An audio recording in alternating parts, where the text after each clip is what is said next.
Everybody in that one, get your hands up now for the count. 1, 2, 3, 4, 5, 6. Okay, it's looking like, and we're going B now. So who would be interested in what legal obstacles or what process there would be involved in starting new ones? And that's looking like we're heading B. Okay, so that's the topic. What's that? Again, with cooperative, we could do this a couple of times until we work it out. And then, no. So yeah, I'm going to hone in on that as a topic then, and the date is the 22nd of next month, and the venue, I'll have to give some notice. It will be either here or neighbourhood, probably here, but I'll give some notice on that, and we'll work that out. There's a couple of people have a Facebook site, which is the IYC, which would be something to look on, or yeah, good question, what other options would there be? Yeah, there's an email list to be on to get info, but I'll sort of find out my exact sort of place and time and get on that email list, which I gather a book will go around later, and if you want to be on that, you could jot your email down, is that right? Cool. Does that answer that? Okay, Rachel's got the book now. Cool. So that's about me, and I look forward to seeing anybody that is coming to that.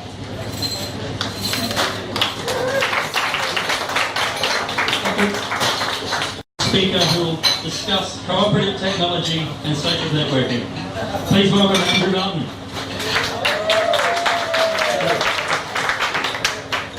Okay, I'm going to take a deep dive of David's book, and because I have two sides to this concept myself. One of which is cooperation inside technology. I can see many ways that cooperation is experienced in the web. Wikipedia is a very good example. Facebook, Twitter, and Google Documents, that kind of thing. Open source software. There's now even open source hardware, which is really quite interesting, and there's a thing called a Maker Fair that is starting to happen in Australia where people get together and play with that sort of thing. Another side of that, which I find quite important, is open data, where data is being spread and made available around the planet. The governments are getting quite into that, and there's a lot of things happening on that front.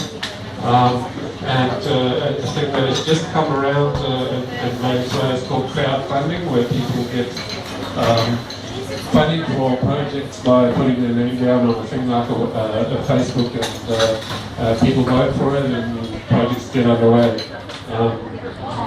Then there is the side of software software that will support cooperatives. We're talking then Facebook starts Google Documents, websites, mailing lists, blogs, WordPress, and Blogger, those kinds of things. Looking at whether you are looking for technology to communicate within your own membership, or whether you're looking at technology to spread what your co-op is trying to do, attract customers. So if I can ask for a show of hands of people who are interested in the way technology shows cooperation. The first example, the way technology shows cooperation on the web and around the world. Who's interested in that side of it? Okay, 1, 2, 3, 4, 5, 6, 7, 8, 9, 10. Around that. And the people who are interested in technology that will help cooperatives, blogging, Facebook, for your communication with groups and sharing documents, that sort of thing. 1, 2, 3, 4, 6, 7, 8, 9, 10, 11, 12. It's good. There's one behind me. Yeah, and that's probably the second one as well. Dave double voted, okay, right. I'm not sure when this one will happen, but I expect it will be a little bit later in the year. contact me about it through the Facebook site. Seems to be appropriate. The Facebook site is IYC2012 Maleny. If you just type that into Facebook, if you use it, or I guess Jane or I, we're in the club quite regularly. Gary. Yeah, there's also IYCMaleny.coop. Sammy's running that, so that hopefully should have information about all the activities. IYCMaleny.coop. Yes, that's happening as well. And we And farming, particular relevance to this part of the world. Could you please welcome Alexina Johnson? Alexina Johnson! Thank you very much, John. On a very beautiful farming sort of an evening we have. As well as being the year of the cooperative, it's also the year of the farmer. I'm a farmer.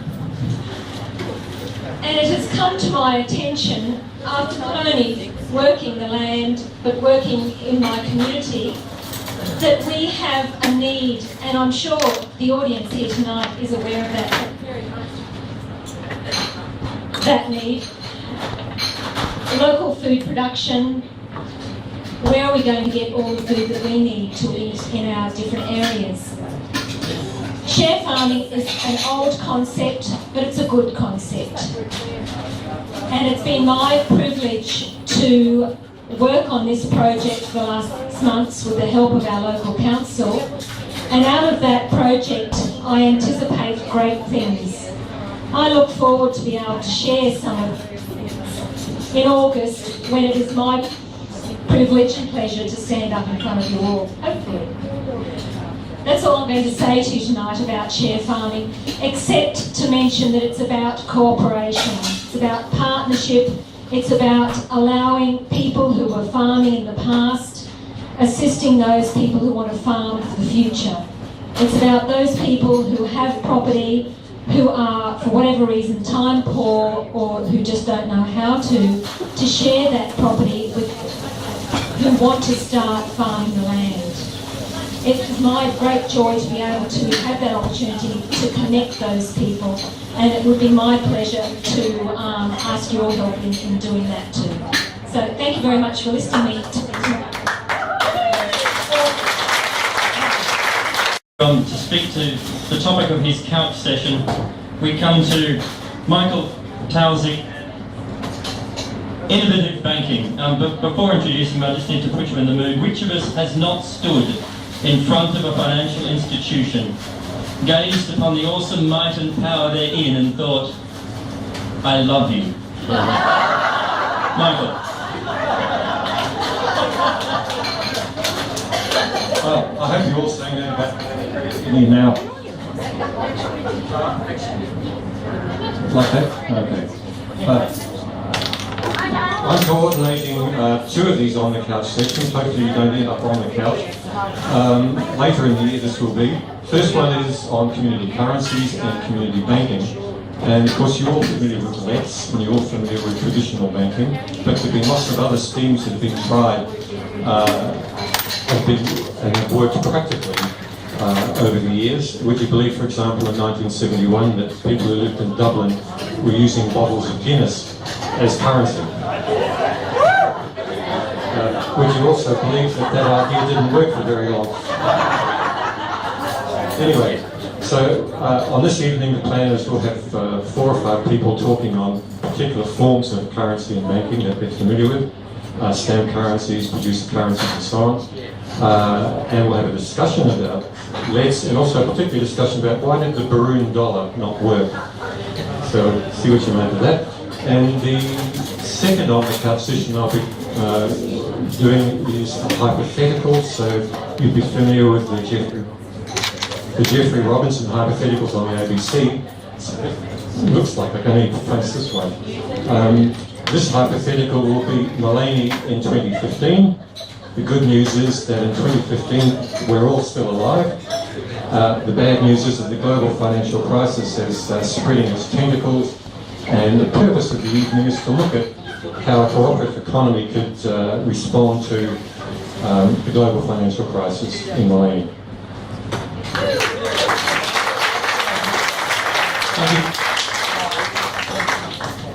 Now we've reached a challenging part of the evening which calls for some multitasking. You've been able to look at the screens and observe the slides earlier on. Has everyone managed to do that? Well, we ask you now to do so again. There will be different slides. Attention is called for. There may well be questions, but as I said, there's an element of multitasking about the next activity. While you sit observing the slides, dessert will be served.